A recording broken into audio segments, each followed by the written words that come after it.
Hello and welcome to another episode of The Spirit Engine 2. I'm Bring Stabbity, the stabbiest stabbity that ever stabbityed, and with me, as always, I have... And Weissmuller, the nerdiest nerd that ever nerded. Hey, there we go. Adapting my catchphrase to yourself, I love it. So yeah, it's actually been a month and 3 days since we last streamed this.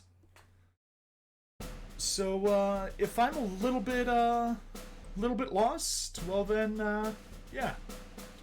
I forget, do you remember you did the conversation on the left end of this screen yet, or no? I don't remember. Well, we'll see. The guy standing under this sign, if you can't talk to him, not them, the one to the right now. This guy? No, to the right under the your country appreciates your service sign. Yeah, that's... Did we talk? I don't remember. Welcome to Long Range, folks. You three look like visitors. Are you looking for directions? Perhaps you'd like to hear a brief history of the fort. Yes, please. I don't think we spoke with him. We're not lost, but a little history lesson would be nice. What can you tell us about this place? What can't I tell you? I must confess that I'm something of a history buff, and I've been reading through the fort's records in my spare time. Why does he sound like a hippie stoner? I don't know. I just kind of picked that voice at random. All right, let's go on. I still have another year of my term to serve here, so I figured that I might as well get to know the place. Longreach is built upon the Galtenberg rock, an imposing granite plateau that offers an unparalleled view out across the vastness of the Great Plains. Those same plains separate Loreftane and Yegara, the two mightiest nations on the face of Medea. From here, Longreach's largest guns can range up to 40 furlongs, giving this vital section of our border safe from Megarian aggression. Yegaran. For the moment at least, the Yegarans have a number of similar but smaller fortifications along their side of the plains, such as Overhawk, just east of Pontarin, and Dagger Edge, 15 furlongs further north.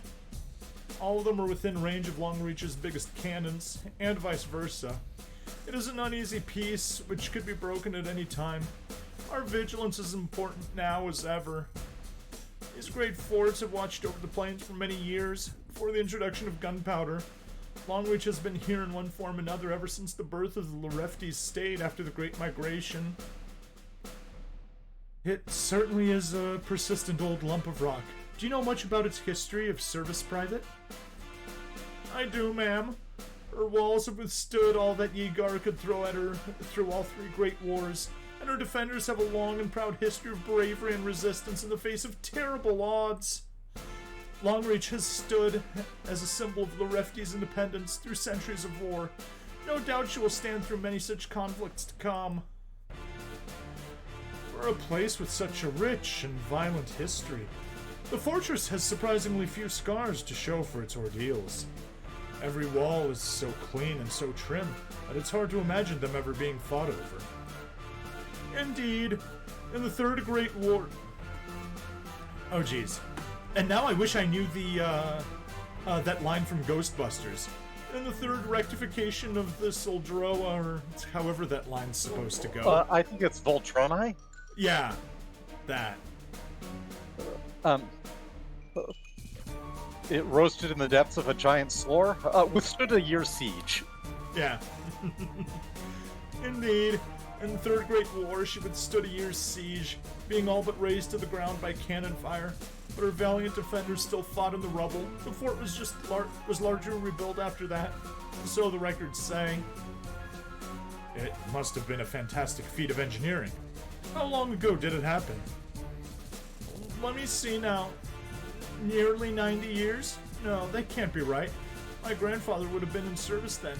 Perhaps he just preferred not to talk about his part in the war. I'm sorry, folks. Why can't I remember something that important? I'll have to consult my books. If you're ever passing through again, look me up, and I'll let you know what I find. We will. Thank you, Private. Hey, we got history! Yeah, we definitely did not get that last time. I'm not an...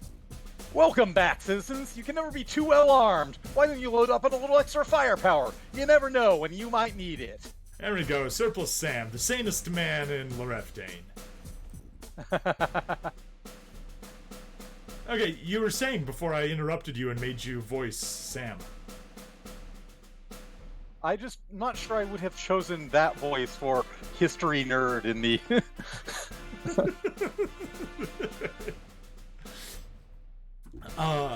Okay, now question. What rank did Corporal actually have? Lieutenant. She's a very junior officer, but Okay. she's an officer. There we go. Lieutenant Satherson. Oh my god! It is you, General Winters! Sorry. She said, oh my god, I just have to go with that voice. It's such an honor to meet you in person, ma'am. I can't believe you're really here. Such an honor! You do have my permission to strike me the next time we meet up. Slow down there, Corporal. I thought I'd... Lieutenant. Slow down there, Lieutenant. I thought I'd long since burnt up any good credit I held amongst the forces. I certainly wasn't expecting anyone here to be happy to see me. I've heard things, ma'am, but I've never believed you'd do wrong. You're the reason I joined the army. You show that women could rise to the top of the officer corps, and that we were as fit to serve our country as any man. Okay, she's talking about the officer corps. Corporals are not officers. Lieutenants are. Yes. I'm getting an aneurysm. I see a dark wizard in our stream chat. Yes, Arjack. Now I know who to blame for PS1 movie and anime dubs. Yeah, he's a very, very evil wizard. Oh, really? As you should... Yes, he is. Haven't you ever played Master of Magic? I have never played it. I just read your LP one time and never went back to it. Ryak is A, one of the playable wizards, the one who is the pure black magic wizard, and B, in the backstory I presented, a major character in the history of Arcanus, who was long since gone since he didn't spawn in the game. Okay. Oh, trust me, death in that game is frickin' evil. It summons literal demons. But yes. It was me, Aryak! It was me all along, Aryak! To get a little wrestling reference in there. You're an inspiration to us all! I'm flattered, Lieutenant. Your faith in me is very touching. Intelligent and impartial judgments is one of the most important qualities of any officer. Of any officer! Of any officer! God, Mark Pay, why? Seriously, man. Don't let them beat it out of you. You have a lot of hard work ahead of you. A life in the officer corps still isn't easy, especially for a lone woman. I'm sure you're already well aware of that. I am, ma'am, but I'm not alone anymore. There's 5 of us in my class now. Class? At least one of us ought to make it through the assessments. We're all following in your footsteps. I think she must be an OCS. That would actually make sense, except I don't think corporals generally go to OCS. But she's a lieutenant. But she is a lieutenant, yeah. Might I ask for your autograph, General? Might I ask for your autograph, General? The folks back at the barracks will never believe I met you otherwise. Of course, I would be honored. Who should I make it out to? Millie Satherson. It's spelt with a TH. I wish I'd brought your book with me, ma'am, because it's something of a collector's item. Yes, I heard it had been quietly removed from the permitted volumes list. In all honesty, I was surprised that it was allowed to stay on the bookstore shelves for as long as it was. Alright, how about this? To Millie Satherson, wishing you good fortunes as an officer in the finest army in all Medea. Follow your heart and your conscience, and you will never be led astray. Kindest regards, Grace Winters. Aw, very nice. It's perfect, ma'am. I'll treasure it. Thank you so much. Aria, bless your journey. Aria, however it's supposed to be. She seems very fond of you. It must make you proud that your reputation inspires such devotion. Proud? Hardly. It chills me to the bone. I was 10 years older than her when I signed up. My father served at the rank of captain before me, and I Colonel. Served at the rank of colonel. Captain was colonel. My father served at the rank of colonel before me, and I had some idea of what my duty would entail. When the time came, I did what my rank required of me. But I couldn't go on. I never wanted to set an example, and I never intended to draw impressionable young minds down a path I couldn't walk myself. No matter how noble the hearts and souls of those young men and women, none of their good intentions will survive the onset of war. That's what war fundamentally is, the loss of decency and humanity. Let us hope this peace can endure, and that none of them will ever come to realize how little glory there is to be found on the battlefield. Oh, there's that anyway. Ardiac. Been interesting to see Spirit Engine 2 here. I was just looking through your archives and looking at Spirit Engine 1 and 2. Oh, interesting. Yeah, I just had to introduce Stabity to this game, and I am really glad he's gotten to try it. And here's coming up someone that you promised to let me voice, so haha. Okay. Seriously, whenever you want to voice someone, just butt in. Will do. Not this guy. A little further. This guy is just a complete NPC. I see that you are intending to travel by air, my friends. Is it urgent? And you are really eating those frogs. Yes, we're on business in Porto Vale. Why do you ask, sir? The forecast is changing. A bitterly cold front is moving up from the Coworics, bringing heavy gales. Cloud children are on migration in record levels. Now is not a good time to travel, especially by such a novel and unrefined mode of transport. I would advise you to skip this flight and take the next. I see. You have a ticket yourself. You're still flying? I need to personally attend to an urgent matter. I cannot afford to miss this flight, no matter what the forecast. I am sure that you three can, though. We appreciate the advice, but I don't think that it'll be a problem. Most modern balloons have an excellent safety record, and I doubt the crew would fly if the forecast were so poor. We're not superstitious enough to be afraid of aerial travel, are we? Ferwin? Mauritius?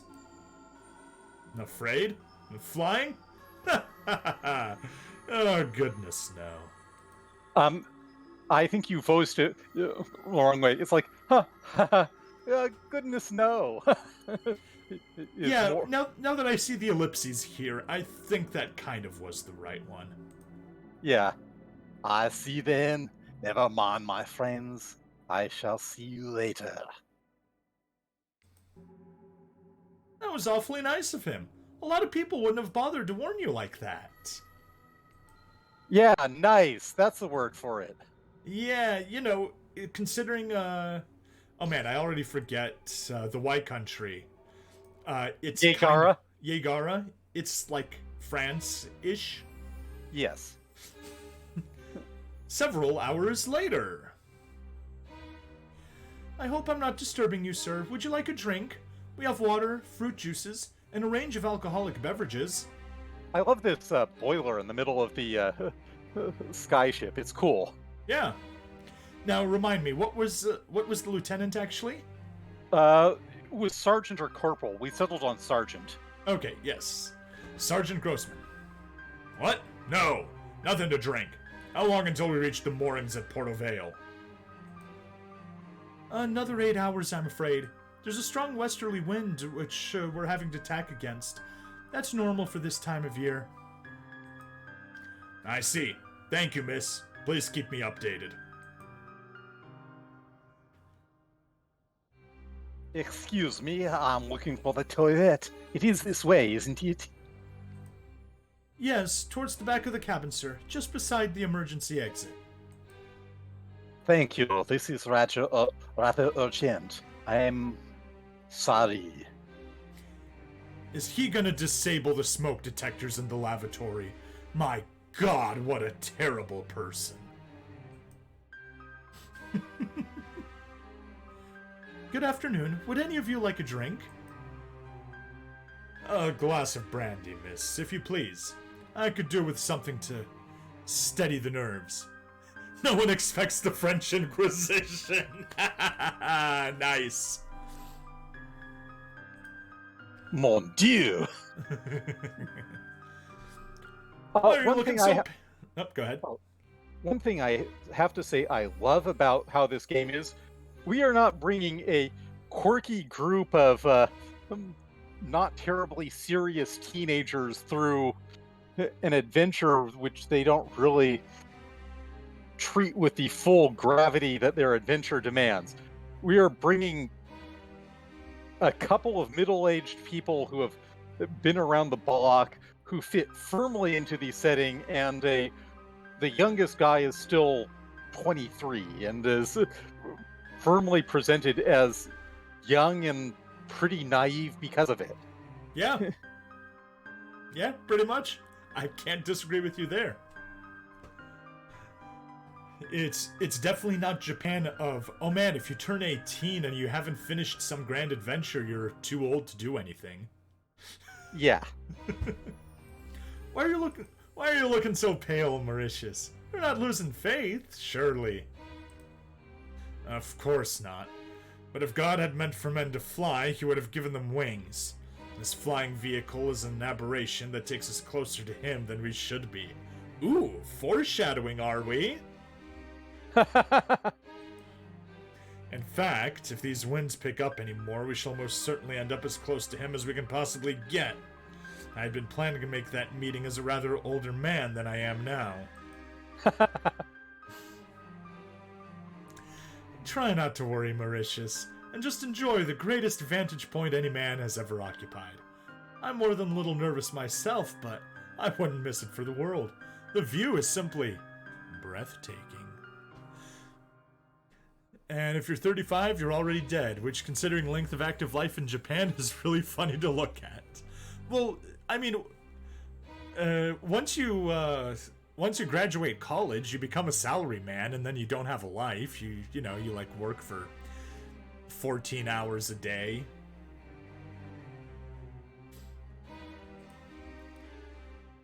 There they are. I had hoped we would see them. Look, Fairwind on the horizon to the east. Can you see the lights streaming out from behind that cloud bank? And you see through the portholes? Oh my, yes you can. Yes, they're beautiful. What are they? No one really knows. Airmen call them the Cloud Children. The same phenomena has been observed throughout history from the ground, but often confused with the Southern Lights. Oh, interesting. Yes, So does this take place on the southern hemisphere of this planet? Yes, it does. Interesting little thing to know. Are they alive? It appears so. They can only tolerate a cold climate, and every year as winter approaches Loreftane, they ride the trade winds overhead, down to the frozen south where they spend the rest of the season. Airmen have reported seeing great formations of many thousands of lights drifting south together. Indeed, they tend to navigate by them on dark nights, when they outshine the stars. There have been some odd reports of them following and attacking airships, but I'm not sure how much truth those hold. Still, airmen are wary of them and always plot their courses as far away from formations as possible. The skies are a new and untested frontier, filled with dangers. The nature of the Cloud Children remains a mystery, one that we only now beginning to probe as man's exploration of this wonderful blue horizon brings us closer than ever to them. It is said that they are as ancient as the Ricari, and that the two hold a grudge. Perhaps that's just an old folk tale. They seem to leave each other well alone. Psha! If I wanted the guided tour, I would have paid for it. It all looks pretty boring to me, just a monotonous, churning ocean of white cloud, stretching from horizon to horizon. Wait, was that guy behind Mauritius in the porthole there the entire time? I don't think so. He just appeared when Mauritius's line here started. Okay. Probably with that sound cue, that zung, right? Where the sort of ominous music has just cut in, yeah. Mm-hmm. Oh yeah, very ominous music. Let's see, just a monotonous churning ocean of white clouds, stretching from horizon to horizon, as far as the eye can see. What the hell? Is that Jacques? Yes, it is. Stewardess, quickly! There's a man out on the pylon. And he's gone.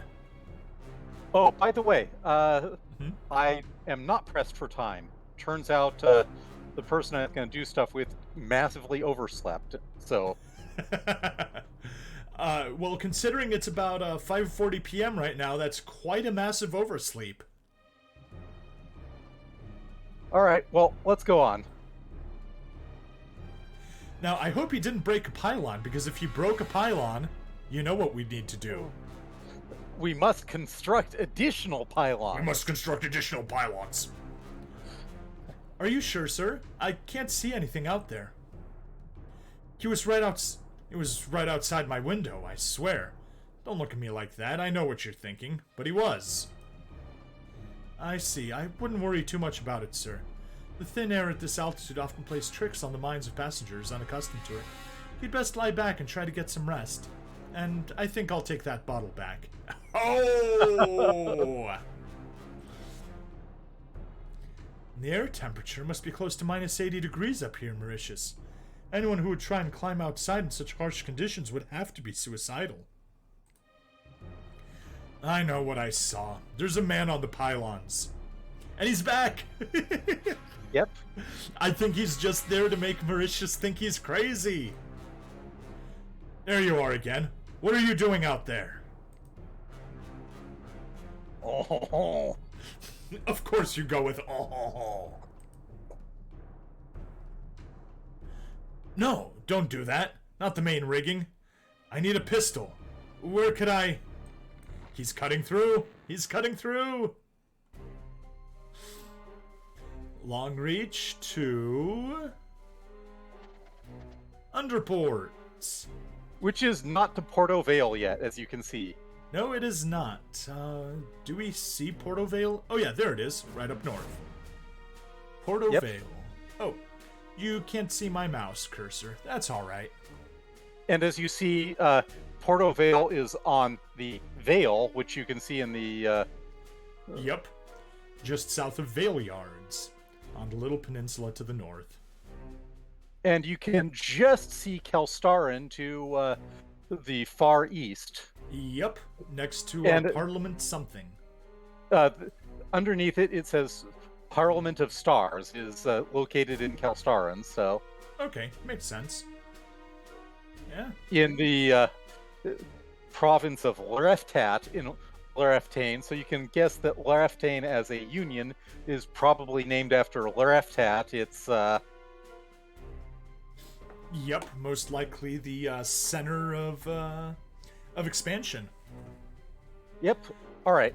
All right, let's go into Chapter 3, Pilgrim's Rest. Oh no! Sergeant. My legs. Can't feel my... Oh god. The briefcase. Simonson. Miller. They're dead, my friend. I'm very sorry it had to end like this. I need you to give me the combination code for the handcuff holding that case to your wrist. Filthy Yeagar spy. I'd rather die. Yes, I know. And after a few minutes you will, given the amount of blood you're losing. But before you go, I'd appreciate it if you could tell me the handcuff code. I'd hate to have to remove your hand to disentangle it from your corpse.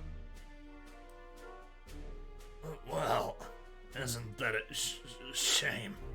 Sorry to inconvenience you. Alright then, I'm going to need to borrow your knife. I assure you that this is in the interests of both our countries. Self-preservation is the most important instinct, Sergeant, but the reflex is inherent in the system, and in ourselves, that so often serve us so well can be used against us. Sometimes this struggle serves only to tighten the jaws of this trap. If we truly wish to rise above our savage nature, we must seek to control our instincts. If we do not, it may be the end of us all. What the hell are you talking about? You're insane. I love that response. No, my friend, sadly just better informed. It is my business after all. I have the knowledge of this briefcase contents and the liberty of time on my side, neither of which you possess, unless of course. Alright, you. Back away. Do it now! Unless I've miscounted the number of bodies in the wreckage. Please, my friend, you are making a grave mistake here. One a day is enough for any lady.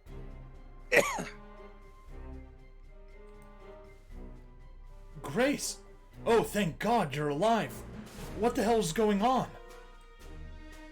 I don't know. Our stranger in black here was just about to explain everything, weren't you?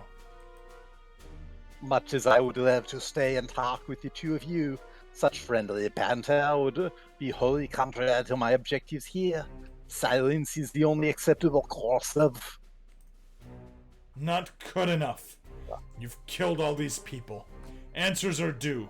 Start talking now, or so help me God, I'll shoot out your legs and leave you here to die with them. I see that you are quite determined in your opposition to my actions. Though threat of pain or death will not loosen my tongue. In a contest of physical prowess, I suspect I am outmatched. And so, I must return to match wits with you again soon at a time of my choosing. Farewell, my Lorethti's friends. God, what an asshole. He jumped over the edge. He must be mad. His fate is the least of our concerns. We need to find out what he brought down this airship for. Sergeant, can you hear me? You're going to be all right. We can't have landed far from the mining tunnels. We can have help here in an hour if you just hold on. There's no time. Listen carefully. You need the handcuff code.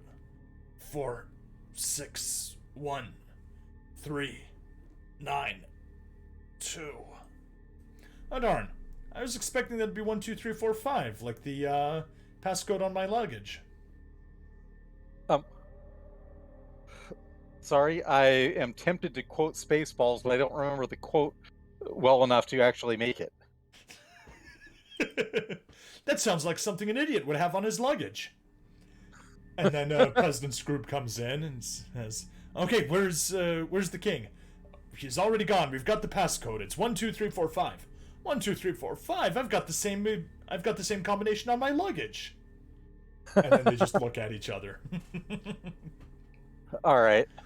This briefcase contains information of the utmost importance to the security of our great nation. You must deliver it to Admiralty House. Darn it!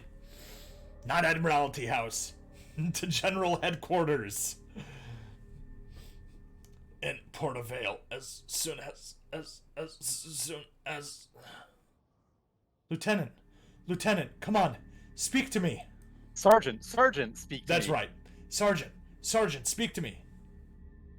Is he dead? But he was a soldier to the end.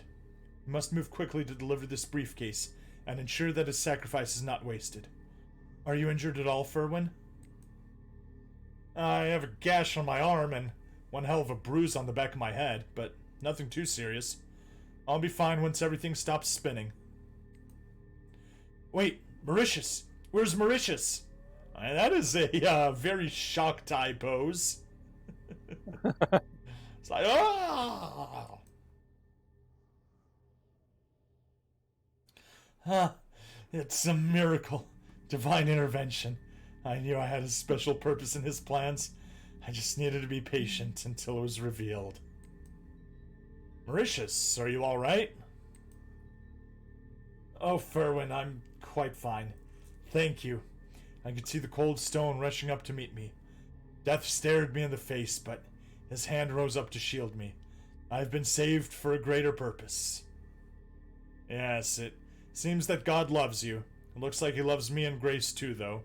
Thanks for your concern, but we're both fine.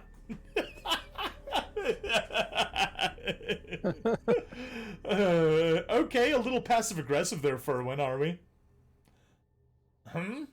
Oh, yes, you are. Let us thank his infinite mercy. His infinite mercy doesn't seem to have been extended to the other passengers. I can't see anyone else left alive. We must have been lucky. Our compartment was the only one to survive the crash relatively intact. What do we do now? It's so bitterly cold out here. We need to find shelter, and we don't have much time. If we stay out here for more than a few hours, we'll freeze to death. There ought to be an old access to the canalways somewhere nearby. If we can find that, we should be safe. Follow me. So yeah, on the thread, on Something Awful, people have been mentioning that Grace seems to be the one that is most, Ooh, credit-filled chest. Looted from the wreckage of the, you were basically just picking over the wreckage and picking up, valuable crap. Yep. Anyway, I think we should save here. I think that Pei did a pretty reasonable coughing, dying thing. This was not the overly dramatic coughing, dying thing. This was just someone mortally injured having trouble speaking, which happens. Yep. And Arya corrects us. Ahem. Let's thank his finite mercy.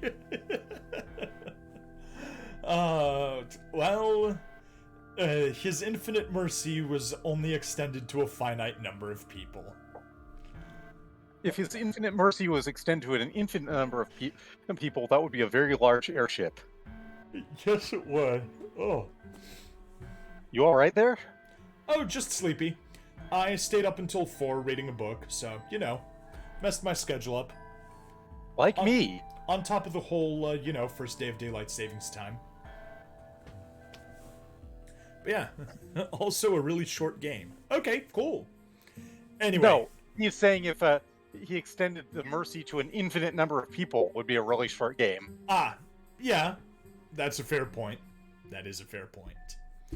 Anyway, I think we're going to wrap up the episode here. As always, like, follow, subscribe. Check me out on Alt Tech, so Rumble and Odyssey. Got links in the description for some referrals if that's something you're interested in. And yeah, that's that. And Weiss, if you've got the time, let's stream another episode. Will do. Cool.